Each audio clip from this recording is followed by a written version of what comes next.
MasterChef Indonesia Season 10 segera.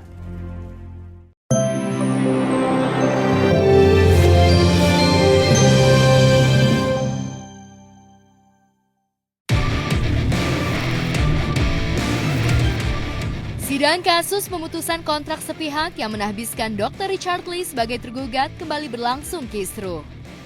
Jika minggu lalu salah satu kuasa hukum Razman yaitu Eli Danetti sempat diusir dari ruang sidang, kali ini majelis hakim sampai melontarkan peringatan terakhir kepada kedua kubu jika terus saling memancing keributan di persidangan, maka sidang akan dihentikan. Setelah mendapat peringatan, sidang yang beragendakan mendengarkan keterangan saksi dari pihak Razman itu bisa berlangsung cukup tertib. Meski begitu, ketegangan kembali terjadi pasca sidang usai, di mana kedua kubu keluar berbarengan dari ruang sidang. Bahkan Eli Danetti dibuat histeris oleh Muhammad Kamil Pasha, kuasa hukum Dr. Lee. Yang jelas itu buktinya sudah. Ya hadir nanti ya. Oh kemarin kau nama nanya juga kau. Sudah. Ya. Nanti ada kesempatan sebelum. Jangan nanti. Ini persidangan. Nama kau tanya. Apa yang kau tanya lagi sebelum? Konteks. Dari kemarin nanya konteks. Sudah kita bertanya dia kesana. Udah bilang maka udah semarin kau nanya terus kau. Jadi ketika kami bertanya seperti dagelang dia tertawa. Kami bertanya dia seperti senyum. Siapa yang dipengacarakan? Saya kenal kau siapa kau? Enggak kenal ada dari masalah. Siapa kau? Dia mau apa? Jangan mancing. Sebentar ya, saya akan setor. Boleh. Sidang ini silakan keluar. Saya ingatkan yang mulia, kalau kami bertanya, kelihatannya senyum dan mengenyek, seperti merendahkan. Saya mancing. Tolong yang mulia, lihat sendiri tadi. Harusnya kalau mau minta sama yang mulia. Kenapa ketika dikasih saudara ambil, Anda mengintervensi saudara? Itu bersahabat, bukan harus bermusuh. Profesional lah kau sikit. Orang ngomong ketawa.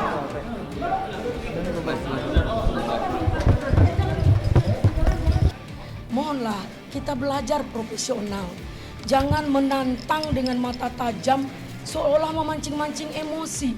Boleh kita berperkara, di luar perkara kita bersahabat loh. Karena profesi ini bukan harus di sini saja. Kami dari perwakilan tim kuasa hukum Richard Lee, sebenarnya kami ini malu. Ya, malu itu bukan dalam rangka apa. Advokat ini ya teman-teman, ya harus jadi contoh teladan ya. Tapi tadi sama-sama kita lihat ya teman-teman ya. Aduh itu ada contoh yang kurang baik disaksikan oleh masyarakat. Ya lagi-lagi ya dari kubunya Pak Razman, kenapa sih selalu hobi sekali gitu di pengadilan itu bikin gaduh, berisik, teriak-teriak itu. Iya, tadi memang ada sedikit keributan, tapi sebenarnya menurut kami sebagai kuasa hukum itu merupakan suatu ketidakprofesionalan dari kuasa hukum tergugat. Di mana logika sesat ya, sebenarnya untuk persidangan kode etik, pengadilan pajak dan pihak yang ditarik dalam gugatan itu adalah wewenang daripada penggugat.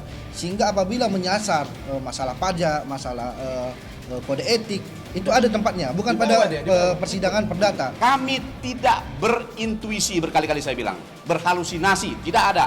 Kita berbicara fakta hukum. Kita berbicara fakta hukum. Kenapa berbicara tentang pajak? Apa kaitan pajak dengan gugatan sepihak, yang pemutusan sepihak? Tidak ada. Ya, tak mau dipermalukan dua kali di ruang sidang, kubu Razman seolah ingin balas dendam di luar sidang. Razman pun sempat bersih dorong dengan salah satu kuasa hukum Richard, namun berhasil direlai oleh tim kedua kubu. Tapi bukan Razman bila tak punya alibi atas apa yang dilakukannya. Menurut pengacara asal Medan itu, kubu Dr. Lee sengaja melakukan manuver hukum yang tidak fair karena mereka sudah terpojok oleh keterangan dua saksi di persidangan.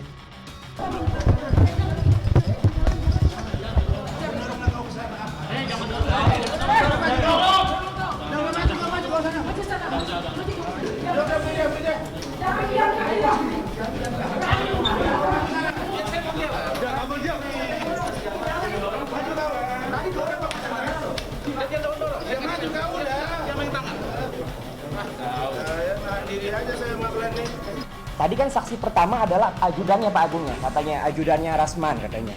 Katanya sudah ikut bekerja lama kan, sudah puluhan tahun ya, gitu. Lalu ketika itu ditanyakan oleh Pak Agung, saudara saksi, sudah bekerja itu dari kapan gitu kan? Kalau mulai dari 2014 ditanya sama Pak Agung, 2014 itu Rasman sudah pengacara atau bukan? Sempat terjawab oleh si saksi itu ngomong, belum. Lalu dari kubu sana marah-marah, teriak-teriak, wah gitu kan. Bikin heboh di pengadilan. Dia kan mendalilkan diri dia karena dipakai oleh klien kami jasanya dulu kan sebagai pengacara kan.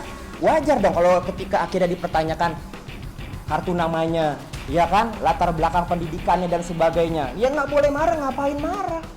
Dia tidak pernah masuk pada substansi gugatan, selalu melenceng-melenceng. Apakah karena dia jelas bahwa perbuatan melawan hukum itu sudah nyata dan jelas? Tak terima disebut terpojok oleh kubu lawan, kubu Dr. Lee justru membeberkan pernyataan yang bertolak belakang. Menurut mereka, keterangan 2 orang saksi yang dihadirkan pihak Razman justru mencuatkan kejanggalan. Salah satunya adalah pihak ketiga yang mengetahui kontrak kerja antara Razman dengan Dr. Lee tidak bisa dihadirkan. Saksi yang tidak boleh dihadirkan sesuai dengan pasal 145 HIR, Herzen Inlands Reglement.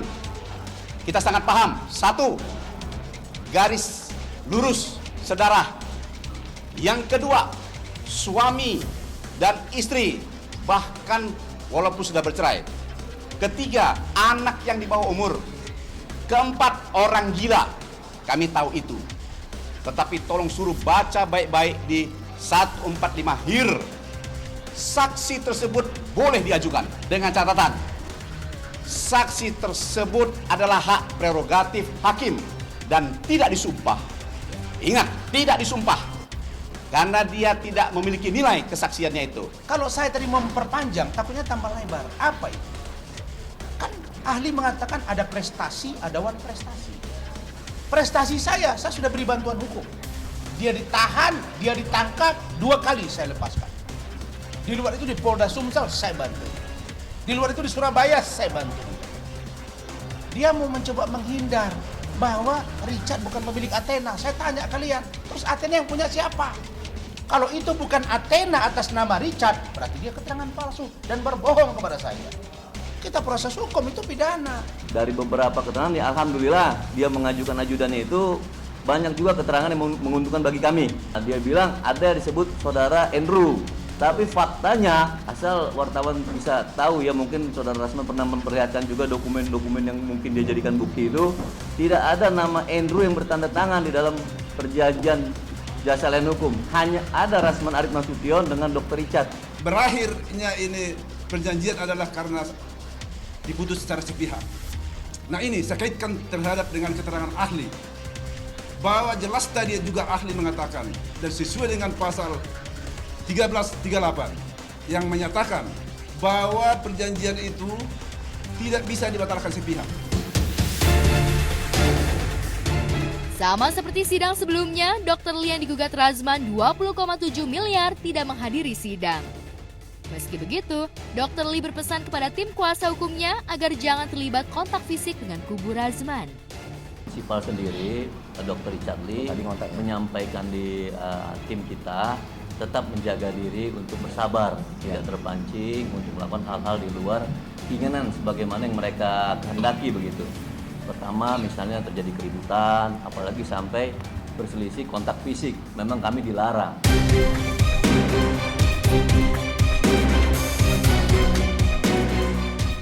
Terlebih, tim kuasa hukum Dr. Lee bakal berhadapan dengan tim kuasa hukum Razman pada kasus penipuan dan ijazah palsu yang dilaporkan Dr. Lee dengan nilai gugatan mencapai 502,5 miliar.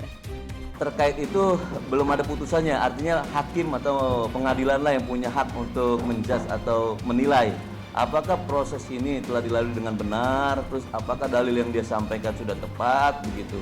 Artinya disinilah selain saudara Rasman Arif Nasution, Dr. Richard juga mempunyai hak untuk